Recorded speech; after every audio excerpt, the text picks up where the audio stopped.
ಶ್ರೀ ಗುರುಭ್ಯೋ ನಮಃ. ವಾಯುಸ್ಥಿತಿಯ ಪ್ರವಚನ ಮಾಲೆಯಲ್ಲಿ ಇದು 9ನೆಯ ಭಾಗ. ತ್ರಿವಿಕ್ರಮ ಪಂಡಿತರ ರಚನೆಯ ವಾಯುಸ್ಥಿತಿಯಲ್ಲಿ 7ನೇ ಶ್ಲೋಕ ಕೂಡ.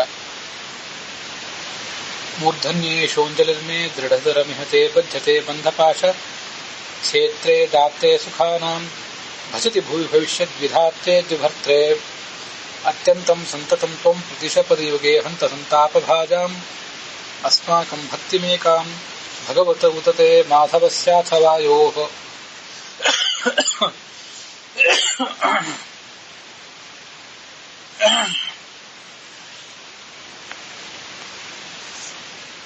ವೇದವ್ಯಾಸರನ್ನ ಮತ್ತೆ ಮಧ್ವರನ್ನ ಹೀಗೆ ಈ ಶ್ಲೋಕದಲ್ಲಿ ಪ್ರಾರ್ಥಿಸ್ತಾ ಇದ್ದಾರೆ.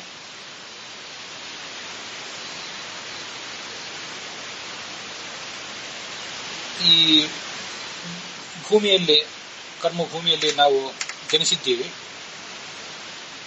ಯಾರು ನಿಮ್ಮನ್ನ ಶ್ರವಣ ಮನನ ಧ್ಯಾನ ಮೊದಲಾದವುಗಳನ್ನು ಮಾಡಿ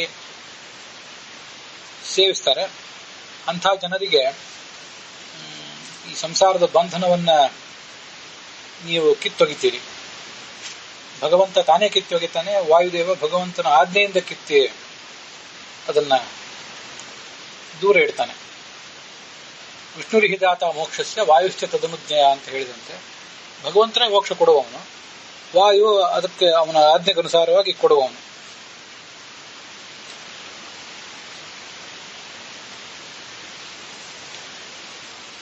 ಈ ಮುಖ್ಯ ಪ್ರಾಣ ಮುಂದೆ ಬ್ರಹ್ಮ ಪದವಿಯನ್ನು ಆಳ್ತಾನೆ, ಭಾವಿ ಬ್ರಹ್ಮನಾಗಿದ್ದಾನೆ. ಭಾರತೀಯ ಪತಿಯಾದಂಥ ನಿನಗೆ ನಾನು ಯಾವತ್ತೂ ತಲೆಯ ಮೇಲೆ 2 ಕೈಗಳನ್ನು ದೃಢವಾಗಿ ಜೋಡಿಸಿ ನಮಸ್ಕರಿಸ್ತೇನೆ. ಇದು ದೊಡ್ಡ ಸಂತೋಷದ ಭಾಗ್ಯದ ಸಂಗತಿಯಾಗಿದೆ. ನಾನು ನಿನ್ನನ್ನು ಏನು ಬೇಡ್ತೇನೆ, ವೇದವ್ಯಾಸರನ್ನ ಮತ್ತೆ ಮುಖ್ಯ ಪ್ರಾಣನನ್ನು ಏನು ಬೇಡ್ತೇನೆ ಅಂದ್ರೆ,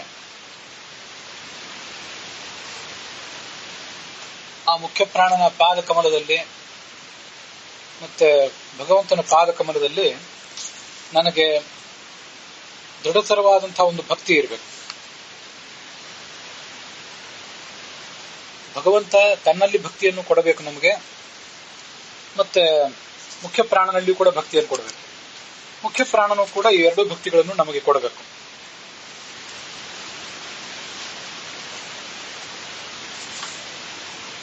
ಗುರುಭಕ್ತಿಯಿಂದ ಅದರ ಮೂಲಕವಾಗಿ ಭಗವಂತನಲ್ಲಿ ಭಕ್ತಿ ಮಾಡಿದರೆ ಅದು ಸ್ಥಿರವಾಗಿ ನಿಲ್ತದೆ, ಮತ್ತೆ ದೀರ್ಘಕಾಲ ನಮ್ಮನ್ನ ಕಾಪಾಡ್ತದೆ ಕೂಡ. ಅದಕ್ಕೆ ಅಂತ ಭಕ್ತಿಯನ್ನು ಕೊಡಬೇಕು ಅಂತ ಪ್ರಾರ್ಥನೆ ಮಾಡ್ತಾ ಇದ್ದಾರೆ.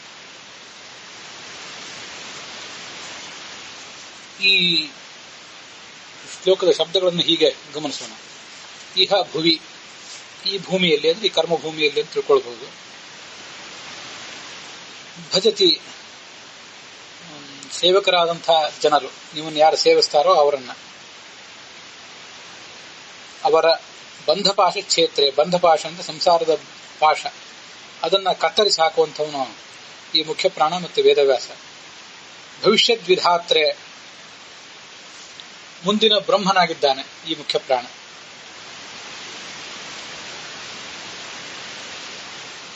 ಮತ್ತೆ ಅಂಥ ಮುಖ್ಯ ಪ್ರಾಣನಿಗೆ ಹಾಗೂ ವೇದವ್ಯಾಸನಿಗೆ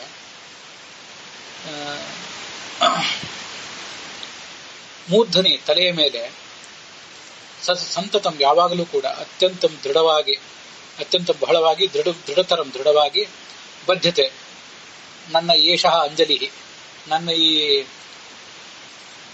ಕೈಗಳನ್ನ ಅವನಿಗೆ ದೃಢವಾಗಿ ನಾನು ಮುಗಿತೇನೆ. ದ್ಯುಭರ್ತ ಅಂದ್ರೆ ಭಾರತೀ ಪತಿಯಾದಂತಹ ವಾಯು, ದ್ಯು ಅಂದ್ರೆ ಭಾರತೀ ದೇವಿ, ಅವಳ ಪತಿಯವನು. ಹಂತ, ಇದು ಬಹಳ ಸಂತೋಷಕರವಾದಂತಹ ವಿಚಾರ.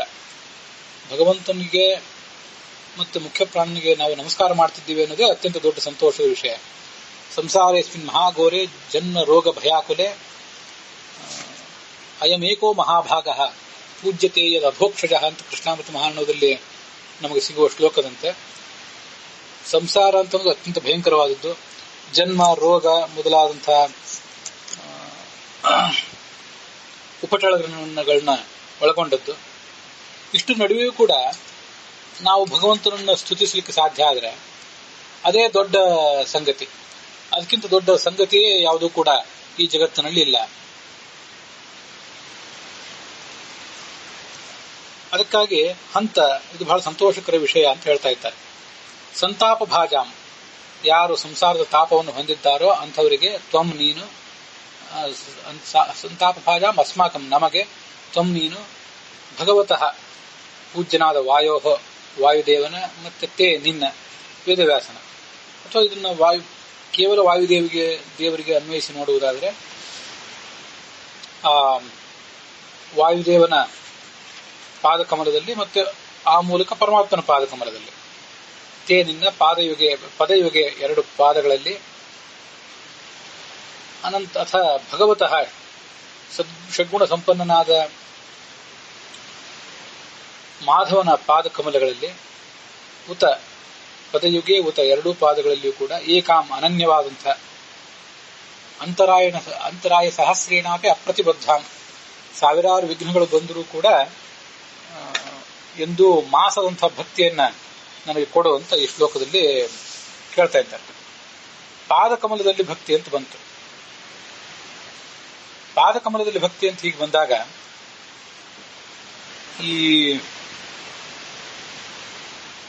ನಮ್ಮ ಅನುಸಂಧಾನಕ್ಕೆ ಬೇಕಾದಂತಹ, ನಮ್ಮ ಧ್ಯಾನಕ್ಕೆ ಬೇಕಾದಂತಹ ಒಂದು ವಿಷಯವನ್ನು ಇಲ್ಲಿ ಪ್ರತಿಪಾದನೆ ಮಾಡ್ತಾ ಇದ್ದಾರೆ.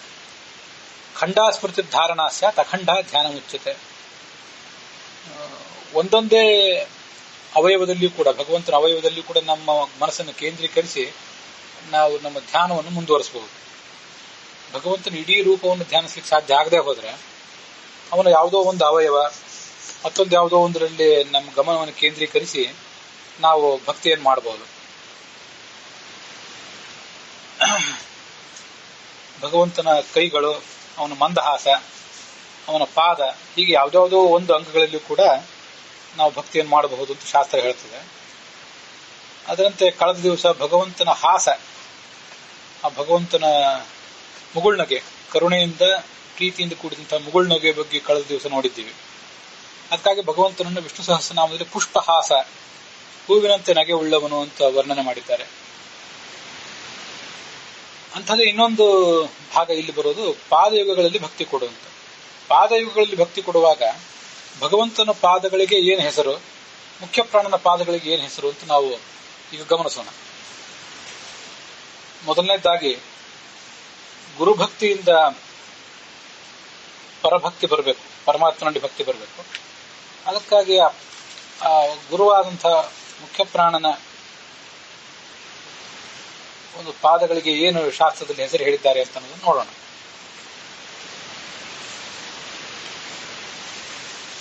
ಛಾಂದೋಗ್ಯ ಉಪನಿಷತ್ನಲ್ಲಿ ಏಷ ಹವೈ ಯಜ್ಞ ಯೋಯಂ ಪವತೆ ಏಷಯನ್ನಿದಂ ಸರ್ವಂ ಪುನಾತಿ ಯದೇಷಯನ್ನಿದಂ ಸರ್ವಂ ಪುನಾತಿ ತಸ್ಮಾದೇಶ ಏವ ಯಜ್ಞ.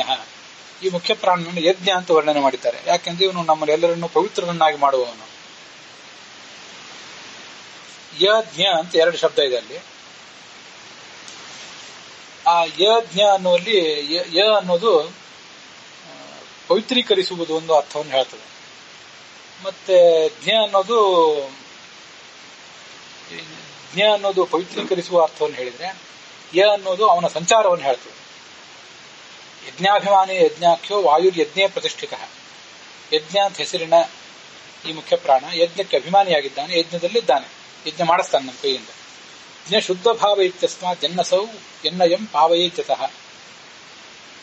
ಯ ಅನ್ನುವಲ್ಲಿ ಯ ಅನ್ನೋದು ಅವನ ಸಂಚಾರವನ್ನು ಹೇಳ್ತದೆ, ಜ್ಞ ಅನ್ನೋದು ಅವನು ನಮ್ಮನ್ನು ಪವಿತ್ರೀಕರಿಸುವುದನ್ನು ಹೇಳ್ತದೆ.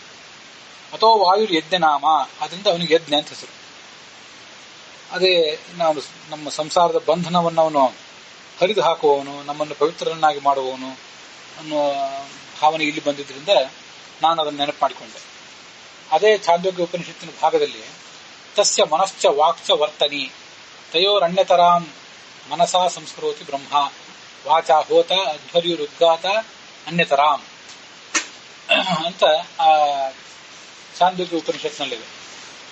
ಅದರ ಅರ್ಥ ಏನು, ಭಾಷ್ಯ ಏನು ಹೇಳ್ತದಂದ್ರೆ, ತತ್ಪಾದವು ವಾಂಗ್ ಮನಸ್ಥಿತವು. ಮುಖ್ಯ ಪ್ರಾಣನ 2 ಪಾದಗಳು ವಾಕ್ ಮತ್ತೆ ಮನಸ್ಸುಗಳಲ್ಲಿವೆ. ದಕ್ಷಿಣೋಸ್ಯ ಮನಸ್ಸಂಸ್ಥಃ ಬ್ರಹ್ಮತ್ವಿಕ್ ತಸ್ಯ ಪೂಜಕಃ ಹೋತ್ರಾದ್ಯ ವಾಚಿ ಸಂಸ್ಥಸ್ಯ ವಾಮಪಾದಸ್ಯ ಪೂಜಕಾಹ ಅಂತ ಭಾಷ್ಯ. ಈ ಮುಖ್ಯ ಪ್ರಾಣದ 2 ಪಾದಗಳು, ಅದರಲ್ಲಿ ಬಲಪಾದ ಇದು ಮನಸ್ಸಿನಲ್ಲಿದೆ, ಮತ್ತೆ ಎಡಪಾದ ಅದು ವಾಕಿನಲ್ಲಿದೆ. ಉಳಿದ 4 ಜನ ಪುರೋಹಿತರು, ಉಳಿದ 3 ಜನ ಪುರೋಹಿತರು ಈ ಎಡಪಾದವನ್ನ ಪೂಜಿಸ್ತಾರಂತೆ. ಒಂದು ಯಜ್ಞ ನಡೆದಾಗ ಹೋತ ಅಂತ ಋಗ್ವೇದದ ಪುರೋಹಿತ, ಅಧ್ವರ್ಯು ಅಂತ ಯಜುರ್ವೇದದ ಪುರೋಹಿತ, ಉದ್ಗಾತ ಅಂತ ಸಾಮವೇದದ ಪುರೋಹಿತ ಇರ್ತಾನೆ. ಮತ್ತೆ ಬ್ರಹ್ಮ ಅಂತ ಹೇಳಿ 4 ವೇದಗಳನ್ನು ಬಲ್ಲಂತ ಇವರೆಲ್ಲರಿಗೂ ಹಿರಿಯನಾದಂಥ ಯಜ್ಞದ ಸೂಪರ್ವೈಸಿಂಗ್ ಕೆಲಸವನ್ನು ಮಾಡುವಂತಹ ಪುರೋಹಿತ ಇರ್ತಾನೆ. ಆ ಬ್ರಹ್ಮ ಅನ್ನುವ ಪುರೋಹಿತ ಮುಖ್ಯ ಪ್ರಾಣನ ಬಲಪಾದವನ್ನ, ಯಾವ ಪಾದ ಮನಸ್ಸಿನಲ್ಲಿರ್ತದೋ ಮತ್ತೆ ಮನಸ್ಸಿನ ಅದು ನಿಯಮಿಸ್ತದೆ ಅಂತ ಕೂಡ ನಾವು ತಿಳ್ಕೊಳ್ಬಹುದು, ಆ ಪಾದವನ್ನು ಅವನು ಪೂಜಿಸ್ತಾನೆ. ಹೋತ, ಅಧ್ವರ್ಯು ಮತ್ತು ಉದ್ಗಾತ ಇವರು ಆ ಎಡಪಾದವನ್ನು ಪೂಜಿಸ್ತಾರಂತೆ. ಅದು ನಮ್ಮ ವಾಕ್ನಲ್ಲಿದೆ, ವಾಕನ್ನು ಕೂಡ ಅದು ನಿಯಮಿಸ್ತದೆ ಅಂತ ನಾವು ತಿಳ್ಕೊಳ್ಬಹುದಾಗಿದೆ. ಹೀಗೆ ಮುಖ್ಯ ಪ್ರಾಣನ 2 ಪಾದಗಳು ಮನಸ್ಸಿನಲ್ಲಿ ಮತ್ತು ವಾಕಿನಲ್ಲಿ ಇರುವಂಥವು, ಅದನ್ನ ಇವರೆಲ್ಲ ಪೂಜಿಸ್ತಾರೆ. ನಮ್ಮ ಎಲ್ಲಾ ಯಜ್ಞಗಳು ಕೂಡ ಇವರಿಂದಲೇ ನಡೀಬೇಕಾದದ್ದು, ಈ ಮುಖ್ಯ ಪ್ರಾಣನಿಂದಲೇ. ಜೀವನ ಅಂತ ಅನ್ನೋದೇ ಒಂದು ಯಜ್ಞ, ಪುರುಷೋಭಾವ ಯಜ್ಞ ಅಂತ ಛಾಂದೋಗ್ಯ ಉಪನಿಷತ್ತು ಹೇಳ್ತದೆ. ವಿಷ್ಣು ಪೂಜಾ ರೂಪವಾದದ್ದು ಈ ಯಜ್ಞ ಅಂತ ಅದನ್ನು ವರ್ಣನೆ ಮಾಡಿದೆ. ಪುರುಷೋಭಾವ ಯಜ್ಞ ಅನ್ನುವ ಈ ಛಾಂದೋಗ್ಯ ಉಪನಿಷತ್ತಿನ ವಾಕ್ಯಕ್ಕೆ ಭಾಷ್ಯ ಹೀಗೆ ಅದನ್ನು ವಿವರಿಸ್ತದೆ. ವಿಷ್ಣು ಪೂಜಾರ್ಥ ಯಜ್ಞೋಹಂ ಇತ್ಯುಪಾಸನ ಮಾದರಾತ್ ಕುರ್ವೀತ ಪುರುಷೋ ನಿತ್ಯಂ ತಸ್ಯ ಷೋಡಶೋತ್ತರಂ.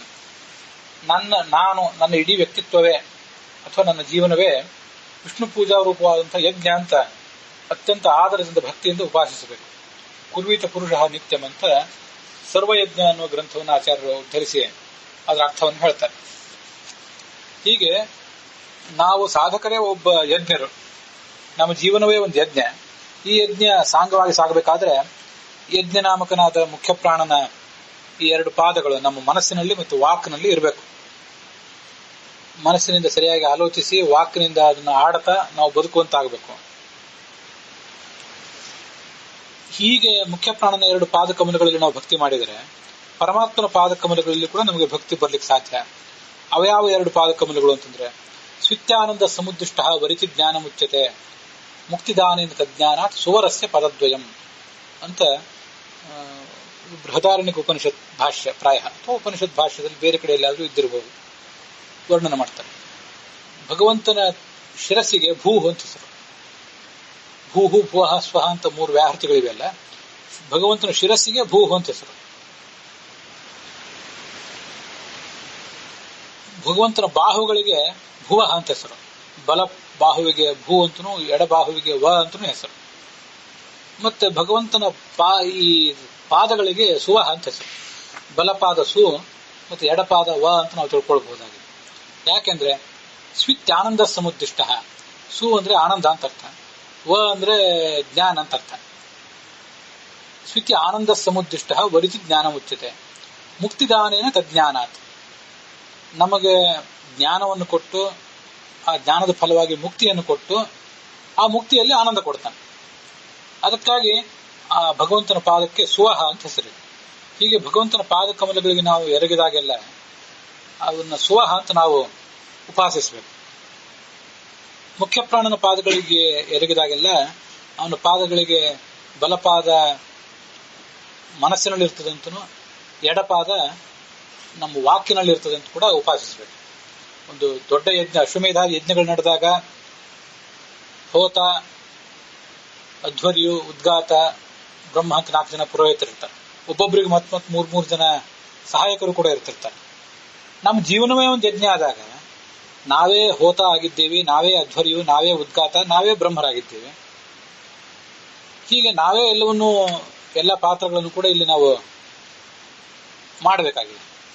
ಹೀಗಿರುವಾಗ ನಮ್ಮ